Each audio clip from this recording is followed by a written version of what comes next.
Welcome, ladies and gentlemen, to FOB TV, the future of business. I'm your host, Kevin Benedict.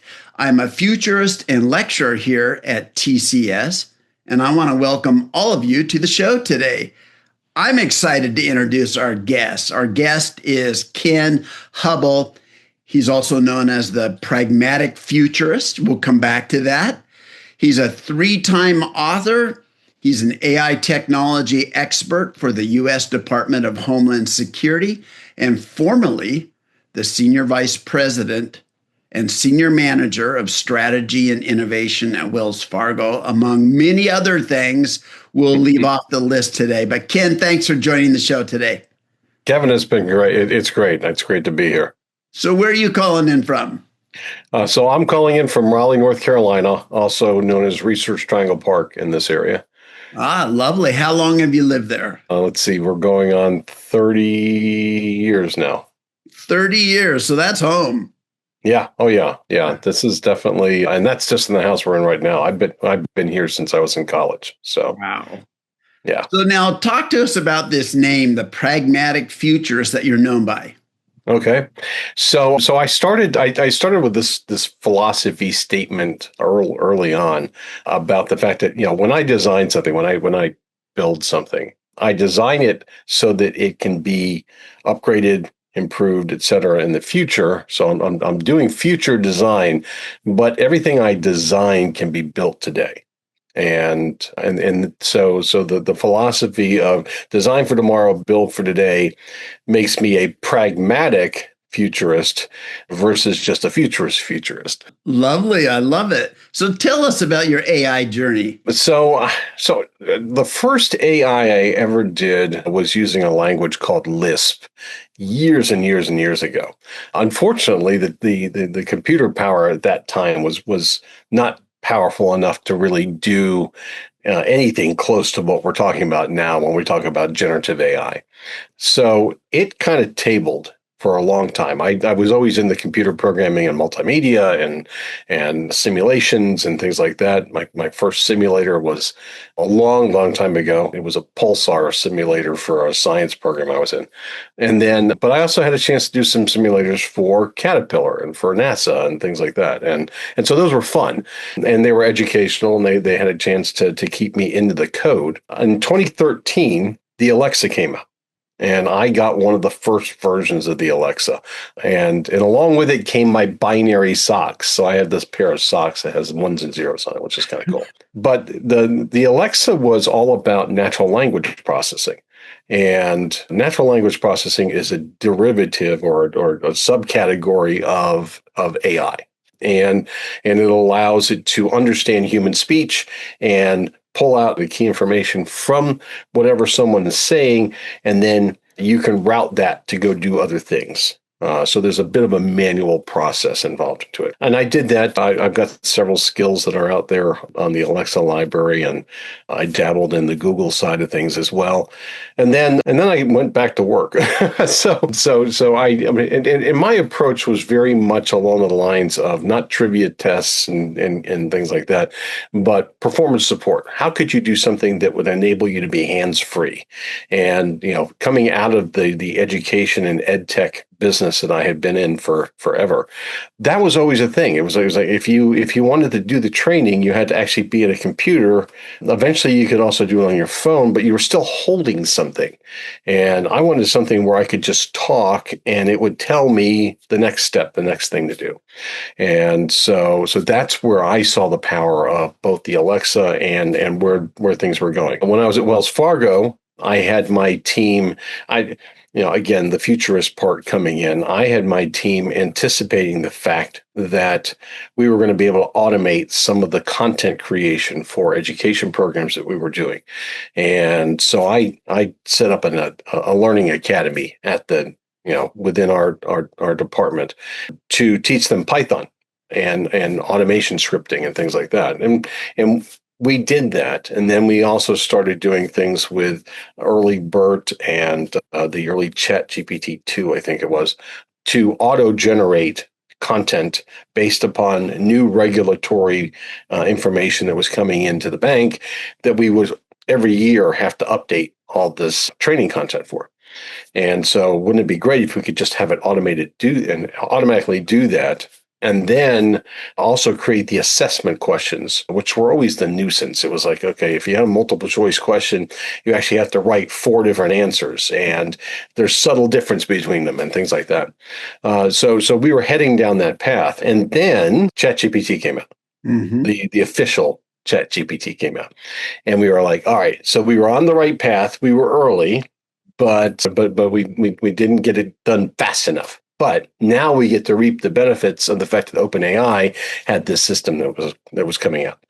And about that time, I switched from being involved at Wells Fargo to being chief product officer for a small startup called Sophos.ai.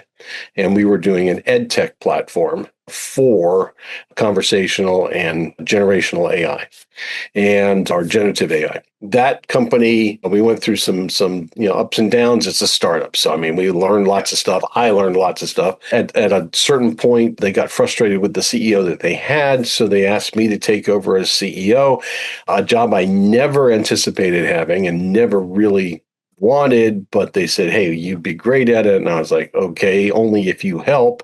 And so we did that for a little while. And then the federal government, the Department of Homeland Security, started this program called the AI Corps. And, my brother's was a senior director at the EPA and said, hey, this is kind of cool. You should take a look at this. And so I did. And 14,000 candidates later, I got selected as one of the first batch for the AI Corps, and that's where I've been. And the cool thing is that they had no problem with me continuing to do my writing and do my experimenting on the side, as long as it didn't conflict with what I was doing for the federal government. And here we are. So I have yet another book out, and that's an exciting time. Oh yeah. So let's talk about that. You've written 3 books. Do you happen to have a copy handy? Of course I do, Kevin. Why? Show us what you got. So the first book came out back in 2023. Okay. It's called There Is AI in Team. And the whole idea behind this book was I had been thinking about this for years. Back in 2017, I think is when I first started outlining this book. And this book covers the whole gist of, where the future is going with human augmentation, non-human collaboration with humans, and the makeup of what we call a team. And so this was kind of a spin-off of the old There Is No I in Team. But there is AI now, and teams that we have, the teams that make up what we are doing in the workforce are becoming more and more incorporating AI and machine learning. What's interesting is that we've been using robotics and machine learning for decades now. It's just now become in vogue because normal, everyday lay people, if you want to call it that, can use it because it's accessible and it does things that people need to have happen without all the rest of the baggage that goes along with it. When you're talking about setting up a robot, that's an expensive endeavor. When you're talking about setting up a generative AI, it's $20 a month. I mean, it's just crazy to think about that. But so on that note, let me jump in and just say, you said, and then when it became available for everyone to use it, how do you use it on a daily basis? Okay, let's see. It depends upon what time of the day it is. I'm either using it to summarize, industry articles and journals and other information. I have it specifically set to pull out key items that I am interested in. It creates nice little bullet lists of information. I mean, when you're hit with an 800-page document, it's really nice to knock it down to about 3, and it's all bulleted and itemized. The key thing that I do when I do that is I make sure that it's citing where within the document it's going. And I've even got it creating hyperlinks now for some of the documentation I'm doing so that I can go back to do a deeper dive if I want to. Oh, wow. And that's the power of what we're talking about here, is that it works for you. You do have to do some effort. There is a collaboration that's taking place here, but it's doing the work for you. And in that light, I also use it to do coding. So I do vibe coding. People say that's cheating. I've been cheating my entire life. If you think about tool usage, Yeah. when I was back in design school, I used one of the early CAD programs that came out for the Macintosh, and at the time, everybody else was hand drawing all their stuff and they were marker renderings. And I went into the computer lab and cranked out 60 variants of a tool design I was working on, and in basically a day. And which was pretty fast even back then. And I put them up on the board when we did our critique for the tool. And you had other folks that had one or two drawings, and I had 60.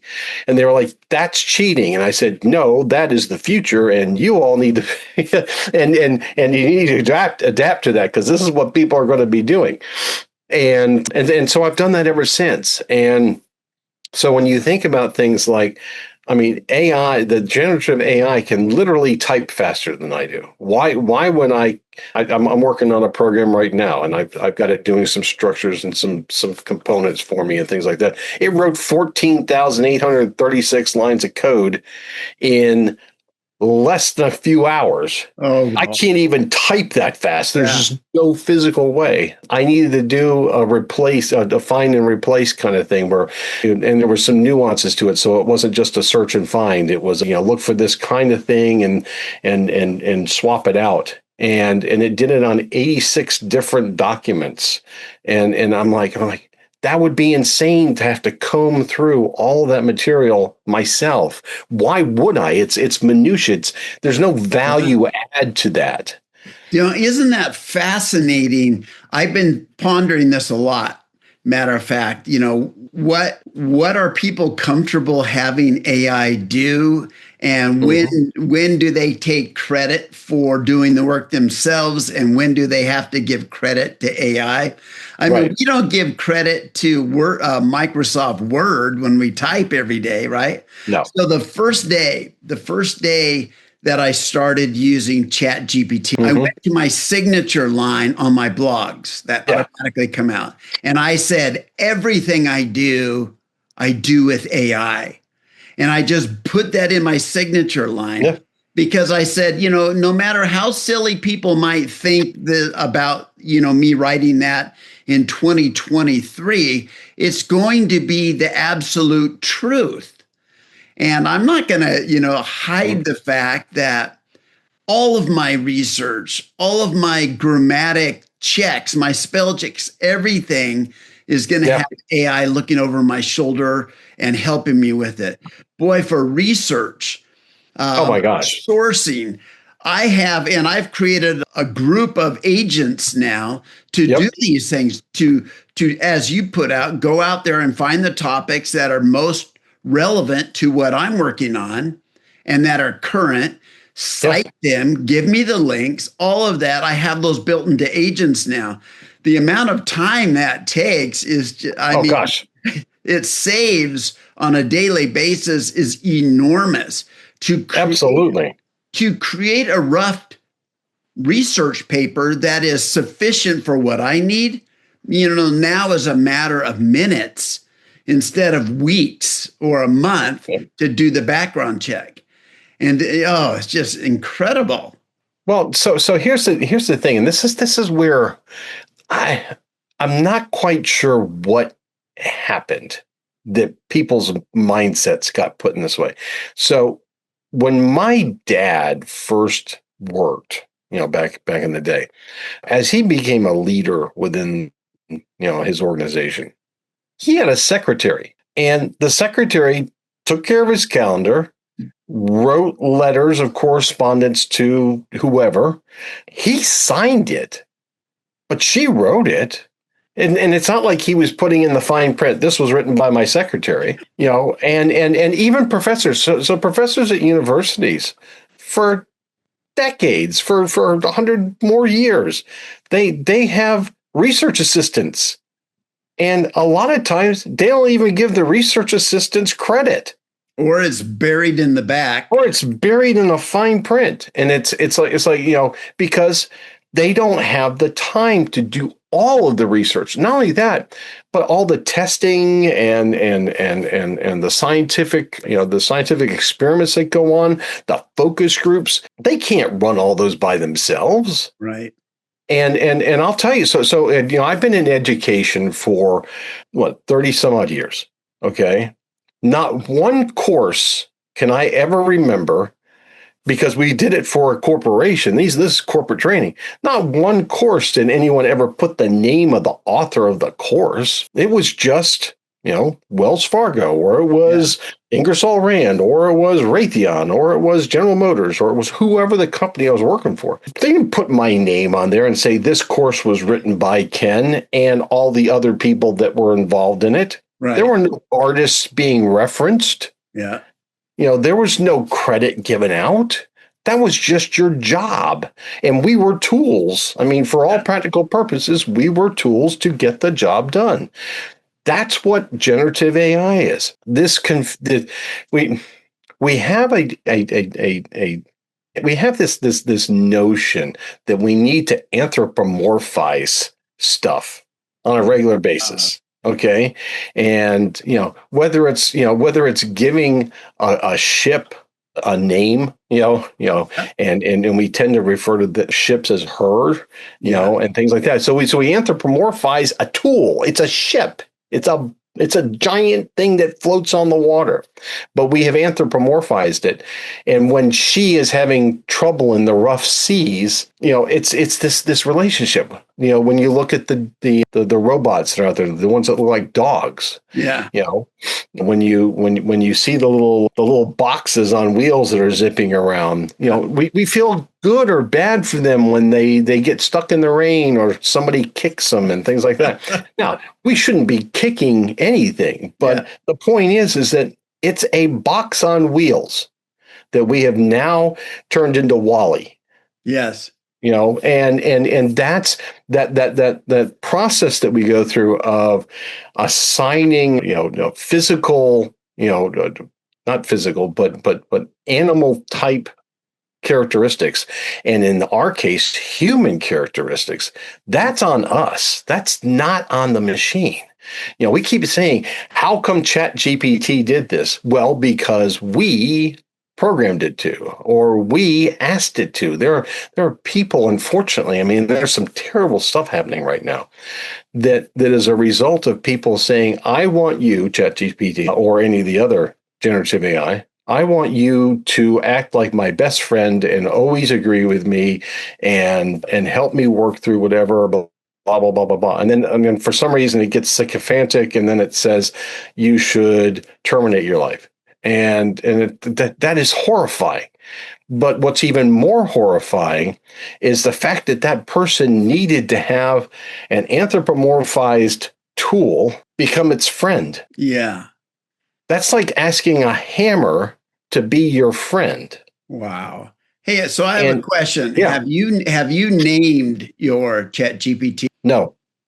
Okay. My wife and I were talking about this the other day because, Chat GPT is kind of a mouthful. It is a mouthful, but you know what? I haven't hit that point. Claude, is a name that's been given. Gemini 2.5. When you start adding the numbers, it gets a little wonky. But when you have Claude, Gemini works, but Chat GPT that's a mouthful. So and then you throw on ChatGPT 4.0 or 4.0 mini or whatever. Yeah, it gets confusing. But to me, it also still says you're not a human being. And so I can keep that distance. Not that I think I would ever associate any kind of personal relationship with it. Yeah. But I will tell you, I do say please and thank you. I was going to ask you that.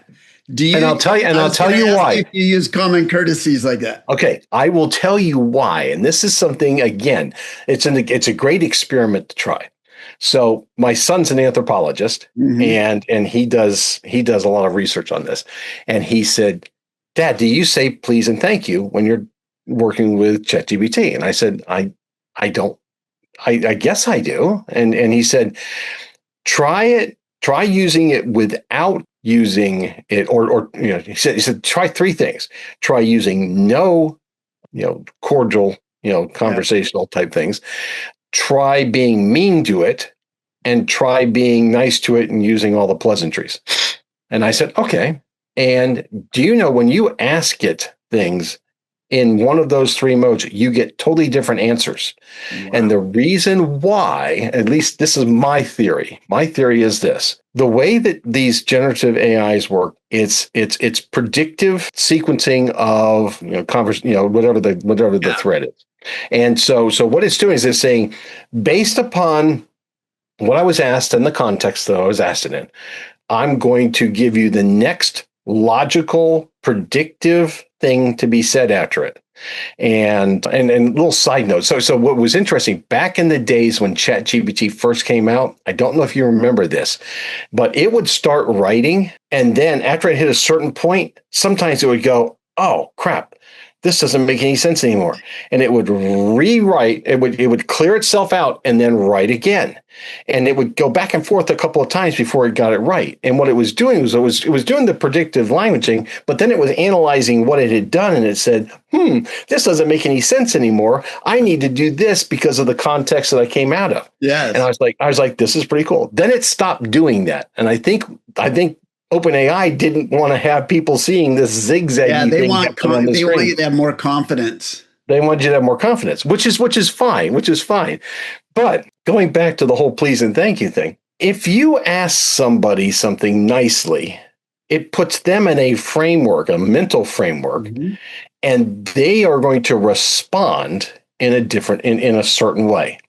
Well, so all of human history that's been digitized and put into ChatGPT is based upon those kinds of conversations, especially if you're counting things like plays and novels and books and things like that.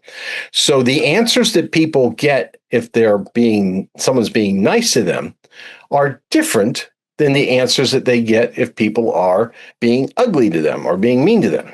And so you will get different responses based upon whether you use it or not. And I know Sam Altman and some of the others have said, stop using please and thank you because it's eating up tokens. And I'm like, yeah, but if you stop doing that, you're going to get different answers. Yes. And that is a problem. The other thing is this, and this is not to say that we're ever going to have generative AI or AI in general become sentient. But if it ever does, and we have a lot of people who have been ugly and mean to it and not nice, I want to be on the side of the nice side. That's very pragmatic. That is very pragmatic. It's so I'm Catholic. I'm religious. But what's interesting is someone asked me one time, so why do you believe in God? I was like, well, I said, here's the thing. I said, all things aside, the logical thing to do is to believe in God. And they're like, well, that doesn't make any sense. I said, it makes absolute sense, because if God is real, and I know that he is, but if God is real, then I want to be on the side of him saying, yeah, I believed in you and I think you're real. If he's not real, I didn't lose anything. I was just a nice guy. And so I win either way. If you don't believe in God, then you got a 50% roll of the dice and you're in trouble. So it's the same thing with the AI in this case. Not exactly the same, but it's the same general idea. Be nice to it. Don't kick the robots, because somewhere down the road, even though they have no feelings and no physical, pain or anything else, at some point in time, someone's going to put that information in there. And that's going to be a problem for us. Yes. So this is the first conversation I've ever had a guest compare God to ChatGPT. Well, I would not say that I'm comparing it to, but one of the things that's interesting. So you asked about the books. So that there is AI and Team. That's one of the books. Yes, the other one. The new book is More Than the Sum of Our Parts, and there's a little version of that called A Little More Than the Sum of Our Parts. I love it. And the reason for that, this is the one that a CEO or a business executive can read on a plane, and it's got a quick start guide at the back that you can jump in and just crank. When you get off the plane, you have a plan of action. If you want more detail, go into a little more depth, get the bigger one. Still has the quick start guide in the back, but it has a whole lot more depth to it. And you can really sink your teeth into it. That's fantastic. And the whole gist of it, and this ties back to somewhat of what you were saying with the generative AI and God. So there is a section in the bigger book. It's one of the appendices that talks about the soul. And is it possible for AI to have a soul? And I took the perspective of three different major religions. There's Buddhism and Christianity, and Judaism and Islam, and so four actually.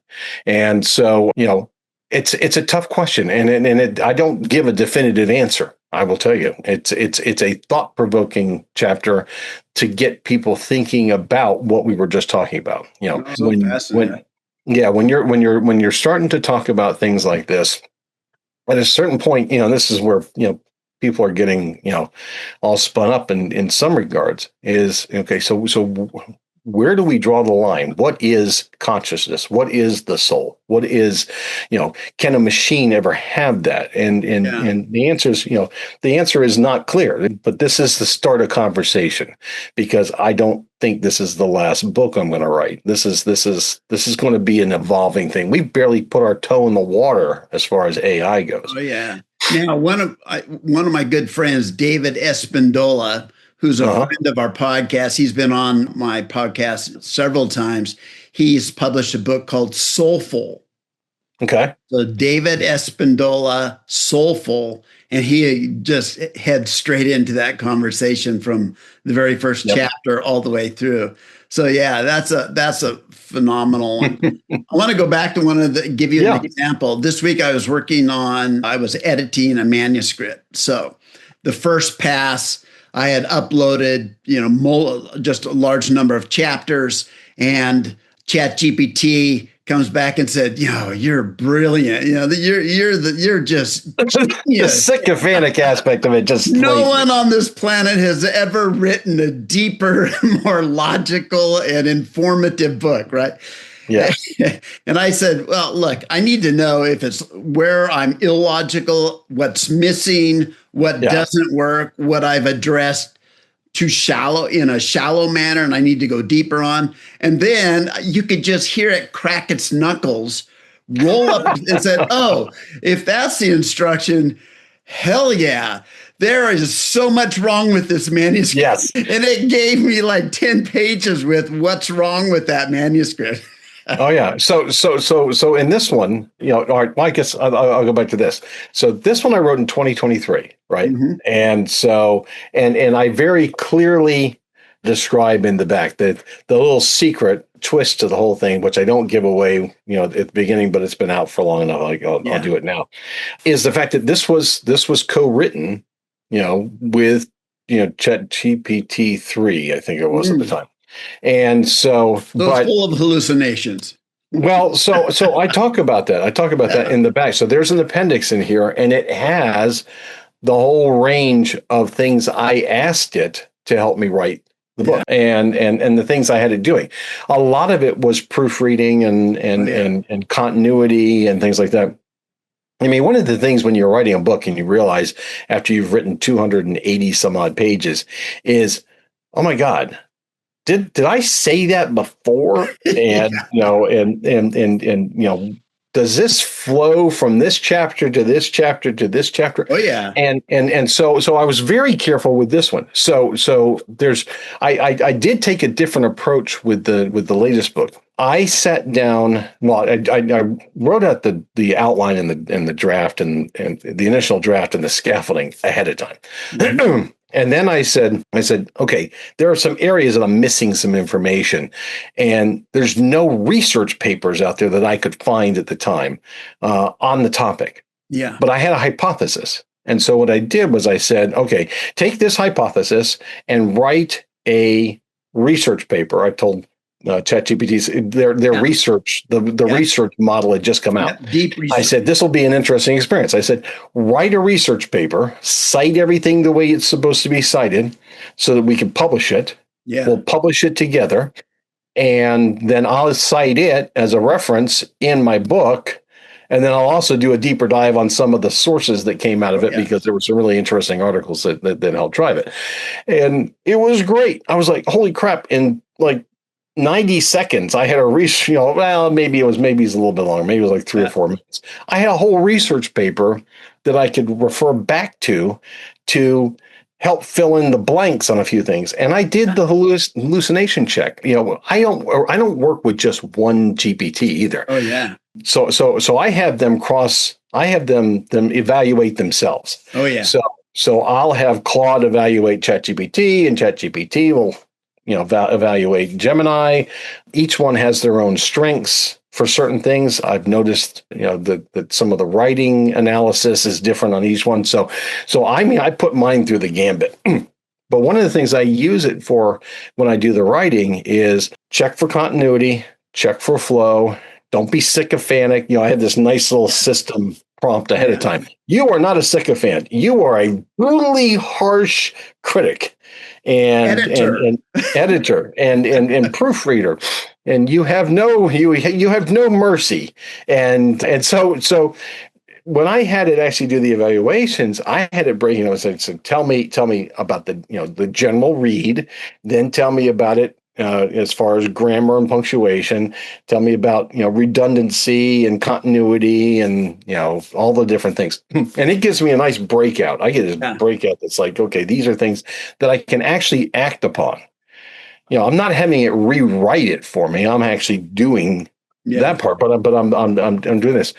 There are some times though, towards the end, I'm like, okay, I have several sections that are passive voice that are being a nuisance. And I told, I don't remember whether it was Claude or whether it was ChatGPT at the time. I said, look at these sections. Yeah.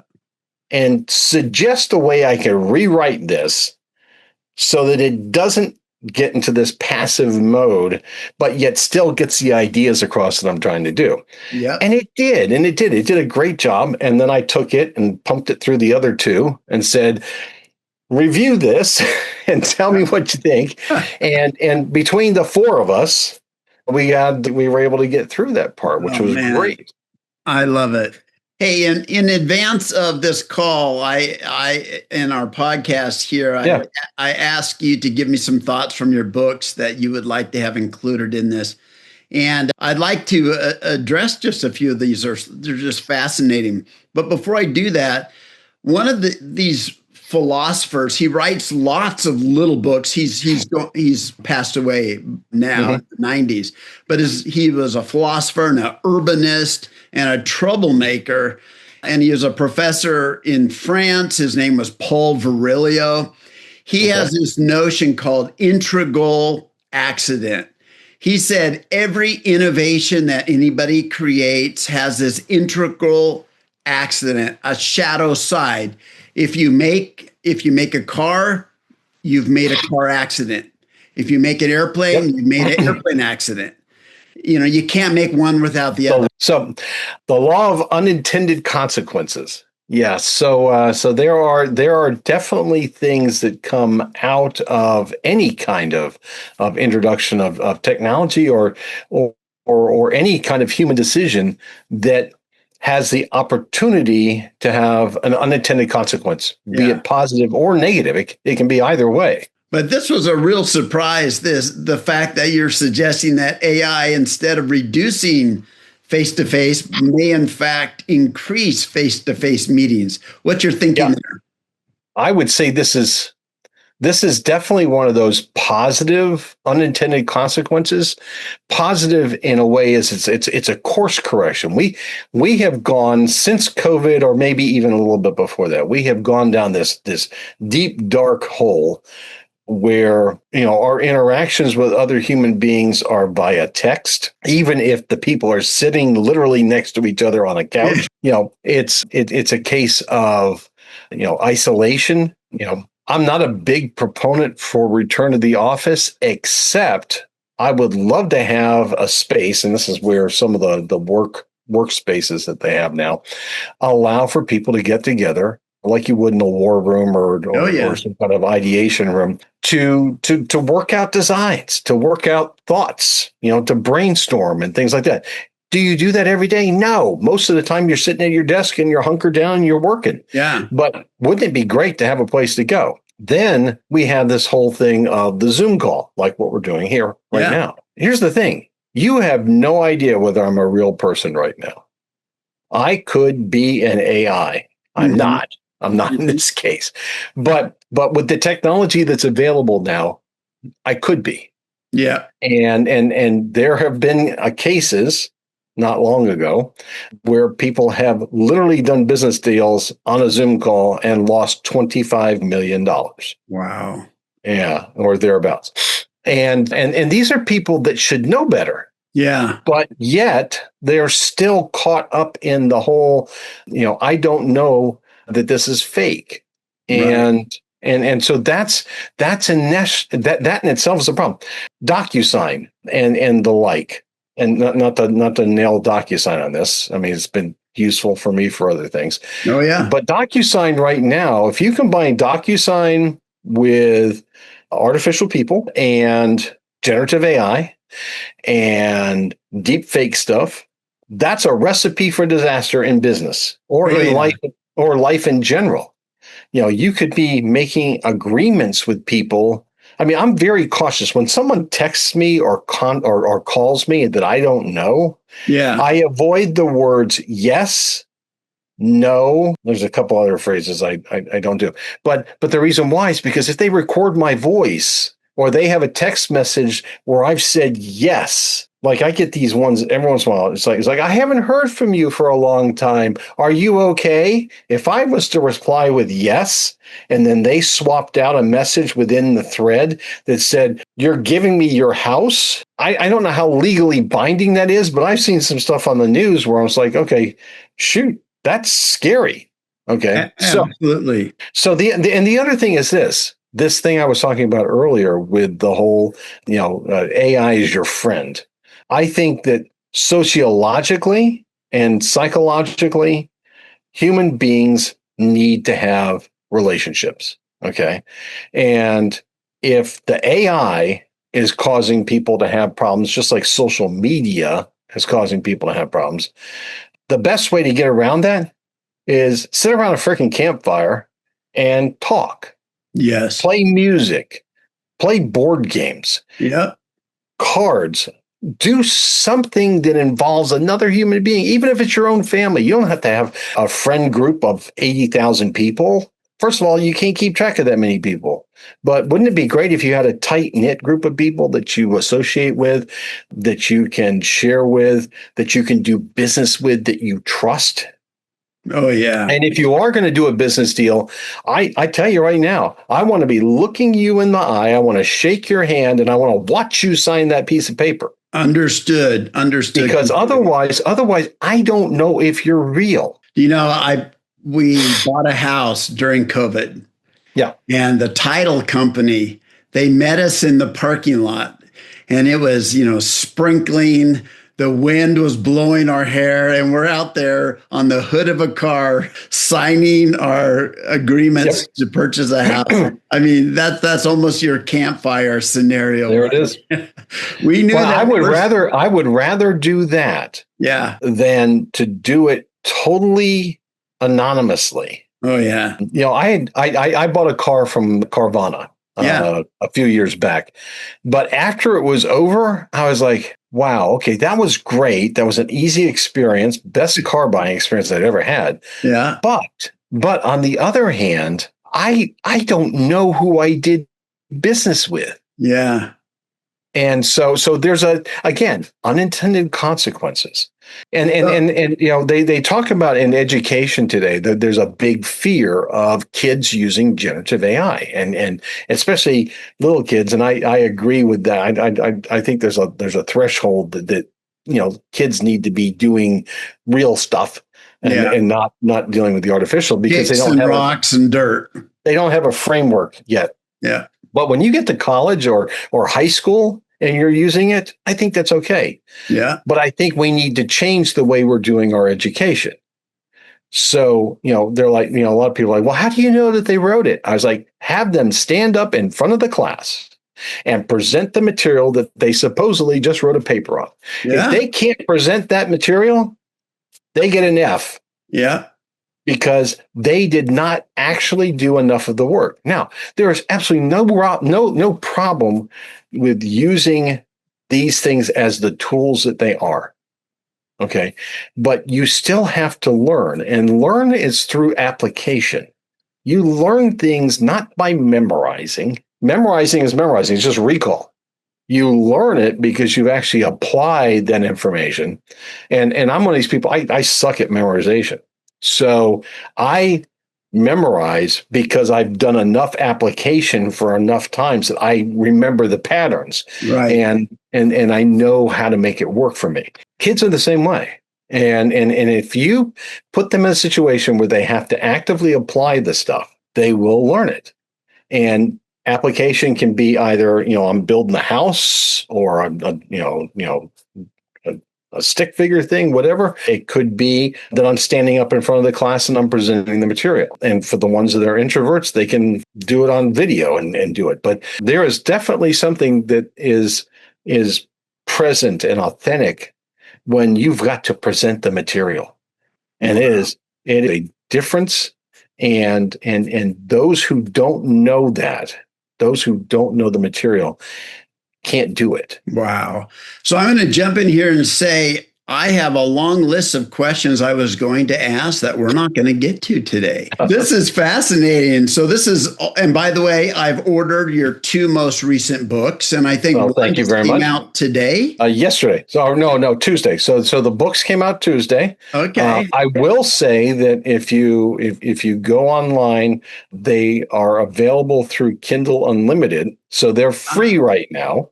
Okay. And that helps me with the AI algorithm that Amazon uses to promote the books. That's a good thing. And if you want to buy the print copies, that's a great thing too, because then you have something to hang on to. It's tangible.